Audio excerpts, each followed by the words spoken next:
Selamat datang di Erwin Tametompo Channel. Salam dari kami di Talaut, Tapal Batas Utara NKRI.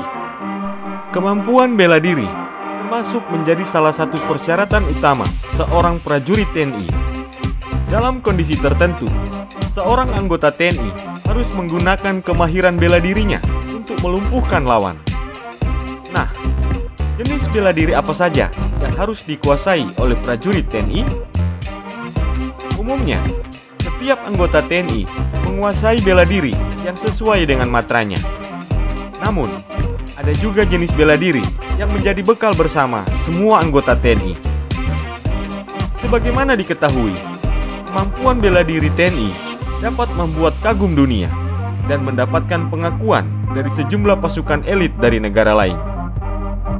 Berikut ini 5 jenis bela diri yang wajib dikuasai oleh Tentara Nasional Indonesia yang dirangkum dari berbagai sumber.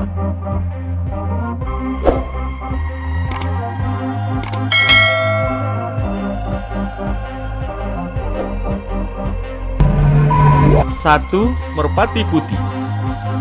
Beberapa pasukan khusus menggunakan merpati putih sebagai salah satu bela diri yang harus dikuasai. Pasukan elit seperti marinir, Kopaska Angkatan Laut, Paskas Angkatan Udara, dan Brimob berlatih silat merpati putih sebagai bekal dalam menghadapi kondisi terdesak di medan tempur serta latihan. Merpati putih mengajarkan tenaga dalam yang berasal dari dalam tubuh sendiri. Dengan menggunakan teknik olah nafas, para pengguna bela diri ini dapat mengeluarkan kemampuan fisik di atas manusia normal. Merpati putih dipastikan adalah seni bela diri asli warisan nenek moyang bangsa Indonesia. Bela diri ini tadinya hanya diajarkan pada keluarga keraton yang diwariskan secara turun-temurun kepada generasi berikutnya. Namun sekarang, atas wasiat dari sang guru, ilmu bela diri merpati putih dapat disebarluaskan agar dapat berguna bagi negara. Merpati putih atau yang disingkat MP merupakan salah satu dari perguruan silat yang ada di Indonesia. Silat ini mengajarkan pertempuran tangan kosong dan juga merupakan salah satu bela diri bagian dari budaya bangsa Indonesia. Sejarah merpati putih sendiri dimulai sekitar tahun 1550-an. Ilmu bela diri ini merupakan salah satu dari anggota Ikatan Pencak Silat Seluruh Indonesia atau IPSI dan juga Martial Arts Federation for World Peace atau MAPWP. 2. Tarung derajat. Bela diri ini dapat disebut juga sebagai boxing khas Indonesia.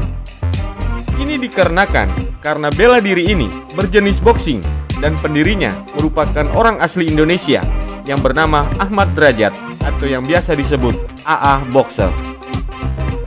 Bela diri kelahiran Bandung pada tahun 1972 ini diciptakan berdasarkan pengalaman dari Ahmad Derajat saat bertarung di jalanan. Pada awalnya, para murid Ahmad Derajat terdiri dari pria pekerja kasar yang biasa menghabiskan waktu di jalanan, seperti pedagang pasar, kenek, sopir, tukang parkir, hingga tenaga pengamanan seperti satpam dan sejenisnya. Pelatihan tarung derajat bersifat praktek langsung pada kondisi lapangan. Latihan fisik tarung derajat sangatlah keras, mulai dari menahan pukulan sampai dengan memecahkan batako dengan kepala. Sekarang bela diri ini banyak digunakan oleh kalangan militer maupun anggota kepolisian.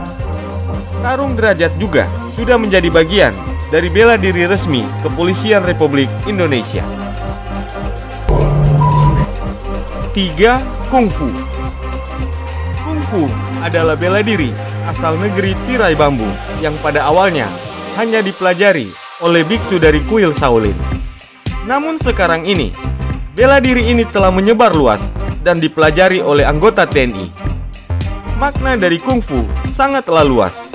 Kurang lebih artinya adalah sesuatu yang diperoleh dalam waktu yang lama dan dengan ketekunan yang sangat tinggi.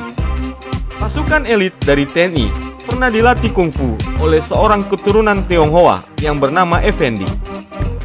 Effendi dikenal sebagai seorang pendekar kungfu yang pernah berlatih di berbagai tempat. Keahliannya dalam kungfu diminati oleh TNI yang pada akhirnya memintanya untuk melatih anggota Kopassus. Kepiawaian anak didik Effendi terlihat pada saat ada kunjungan istimewa dari Panglima Tentara Jerman.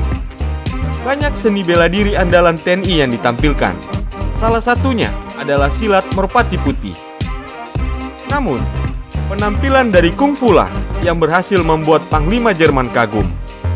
Karena itu, setelah penampilannya di depan Panglima Jerman tersebut, semangat Effendi semakin terpacu untuk melatih pasukan Kopassus lebih intens lagi dalam berlatih kungfu. 4. Karate. Bela diri dari negeri Sakura ini merupakan bela diri yang cukup populer di Indonesia. Anda bisa menemukan bela diri ini hampir di setiap sekolah yang ada di Indonesia. Bela diri ini mendapatkan pengaruh dari bela diri asal Cina yang bernama Kempo. Karate pada awalnya disebut dengan nama Tote atau tangan Cina. Kemudian, karena masyarakat Jepang pada saat itu memiliki rasa nasionalis yang tinggi, nama Tote lalu kemudian diubah menjadi Karate, artinya tangan kosong, agar mudah diterima oleh masyarakat Jepang. Karate digunakan oleh TNI karena memiliki falsafah hidup yang cocok dengan nilai-nilai pada kesatuan TNI. Falsafah karate sendiri diantaranya adalah kejujuran atau gi, keberanian atau yu, sopan santun atau rei, berjiwa positif atau seishin, dan memiliki semangat tinggi atau seiki. Selain itu, dengan berlatih karate dapat juga meningkatkan kemampuan fisik dan mental yang berguna untuk membela negara. Untuk berlatih karate secara maksimal, anggota Kopassus mendatangkan pelatih langsung dari Jepang. Dipilih orang yang benar-benar ahli dalam karate dari Jepang untuk melatih anggota Kopassus. Selain pasukan elit, tentunya Kopassus sudah memiliki basic ilmu bela diri. Salah satunya adalah silat. 5. Yongmodo. Bela diri ini resmi berdiri pada tanggal 15 Oktober 1995 saat The Martial Research Institute dari Yongin University di Korea menciptakan bela diri gabungan antara Judo, Taekwondo, Apkido, Shirum, dan Hon Shinsul yang digabung dengan nama Yongmodo. Istilah Yongmodo sendiri berasal dari kata Hankindo yang dikembangkan pada tahun 1976 di Korea, lalu berganti menjadi Kukmodo, dan terakhir menjadi Yongmodo yang kita kenal sekarang ini. Kata Yong berarti naga, dipercaya dapat membawa keberuntungan. Kata Mo berarti pertempuran dengan pertahanan fisik dan mental. Sedangkan kata Do berarti cara hidup yang berisi filosofi belajar dari alam. Sejak tahun 2008, bela diri ini menjadi bela diri wajib bagi TNI Angkatan Darat. Ilmu bela diri Yongmodo pertama kali ditunjukkan pada perayaan HUT TNI di tahun 2008 dan terakhir pada perayaan HUT TNI ke-70 beberapa waktu silam. Itulah 5 bela diri yang wajib dikuasai oleh prajurit TNI dan Polri. Semoga tayangan ini bermanfaat dan dapat menambah wawasanmu ya guys. Sampai jumpa dan terima kasih.